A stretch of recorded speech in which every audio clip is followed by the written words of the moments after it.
Bonjour, c'est Stéphanie Charbonneau. Moi, c'est Tommy Fournier. On va vous parler du Brésil. Pour ce qui est de la spécialisation économique du Brésil, donc en 1940, il y a la première usine de sidérurgie qui va être construite. Donc ça va amener plus de production, notamment plus de production d'automobiles, d'acier et puis d'aéronautique. Et puis une hausse des développements d'infrastructures, donc une hausse du développement du pays. En 1959, le café va représenter 57% du PIB au Brésil. Et puis en 1970, la production d'énergie au Brésil augmente et puis c'est principalement des biocarburants. Ces biocarburants-là vont aller à l'industrie automobile, donc ça va augmenter la production provenant des industries. En 1975, il y a une hausse de la production de soya. Ça va devenir la principale spécialisation du Brésil. En 1980, il y a une crise économique qui affecte le Brésil, donc un arrêt des importations de cacao et de soya vers les pays d'Amérique du Nord. Et puis là, les biens manufacturés vont devenir la principale source de revenus au Brésil. En 2000, il y a une hausse des exportations d'automobiles et puis de produits électroniques du Brésil. Et en 2005, il y a une crise économique qui touche le Brésil qui va l'obliger à produire d'autres cultures que le soya, donc du maïs, coton, tournesol, etc. Ici, on a un graphique qui montre que le Brésil est le principal producteur de sucre et puis de soya dans le monde, donc loin devant l'Inde. Ici, on a un graphique qui montre que le pétrole, c'est quand même la source d'énergie principale au Brésil, qui représente plus de la moitié de son énergie. On a un graphique ici du PIB par habitant qu'on voit que depuis 1960 jusqu'à 2015, il est toujours en croissance. Et puis, un graphique du PIB du Brésil qu'on voit connaît des hauts et des bas. Récemment, en 2015-16, il a connu une baisse, mais il semble quand même vouloir augmenter. Je vais discuter de l'évolution de la monnaie brésilienne au cours du dernier siècle.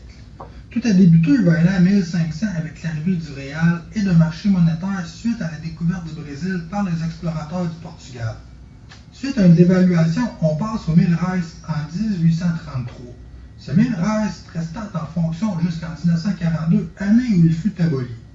Ce fut alors le passage vers le cruzeiro en 1942, une devise qui resta stable jusqu'en 1964 lorsque les sous-divisions centavos furent retirées du marché. En 1967, ce fut le Cruzeiro Novo qui resta sur le marché jusqu'en 1970. C'est la devise qui fut utilisée sous le régime militaire de droite à l'époque. Cette courte période permit la réactivation des centavos. Plus tard, le Cruzeiro fut mis sur le marché de 1970 à 1984 lorsque les centavos furent retirés encore une fois en 1986. De 1986 à 1989, le marché était occupé par le Cruzado, une nouvelle pièce avec des sous-divisions. En 1989, le Cruzado Novo prit le marché jusqu'en 1990. Ce n'est que plus tard, en 1990, que le Cruzeiro fut de nouveau la devise nationale brésilienne jusqu'à son remplacement par la monnaie transitoire Cruzeiro Real en 1993. Cette courte transition vers le réal actuel qui fut établie en 1994. Ce réal est la plus forte devise d'Amérique centrale et ne cesse d'augmenter son appréciation face au dollar américain. Cette monnaie a permis au Brésil de payer sa dette publique et de restructurer son système économique avec la baisse de l'inflation, la croissance économique, avec une balance positive et pour la première fois une augmentation de ses exportations. Il existe plusieurs raisons pour ces nombreux changements de devise. Par exemple, la dévaluation du réal en 1833, la fin de l'étalon d'or en 1942, la forte inflation ou hyperinflation qui atteignait des valeurs extrêmes en 1967, en 1986, en 1990 et 1993. Les changements de devise dont le résultat souhaité n'est pas obtenu. En 1994, le réal brisa son rythme d'hyperinflation et reconstitua l'économie, atteignant ses objectifs. Les valeurs de différentes monnaies sont les suivantes. Les réals de l'époque et les 1000 reais étaient mesurés avec l'étalon d'or. Le Cruzeiro équivalait à 1,40$ canadien pour 10 000 Cruzeiros. Le taux de change du Cruzado est de 1 pour 1,09$ américain. Pour ce qui est de la stratégie de développement au Brésil, Donc, un petit peu, est-ce que c'est libéral, est-ce que c'est radical, et puis est-ce que ça va être basé sur l'agriculture ou l'industrie?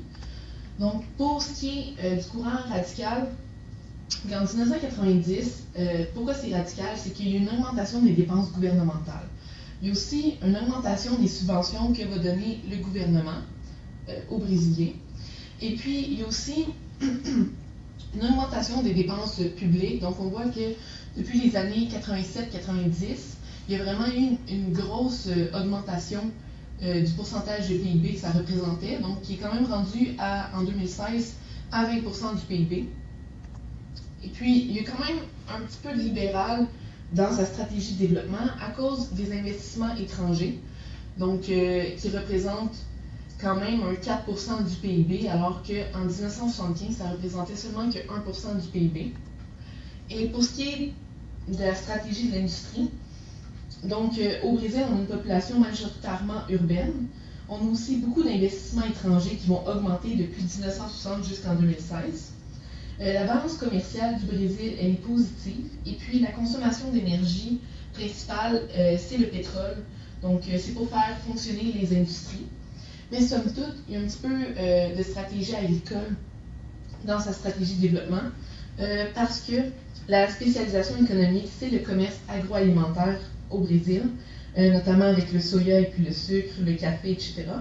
Et aussi, on a une évolution de la valeur ajoutée à l'agriculture par travailleur qui va être en croissance.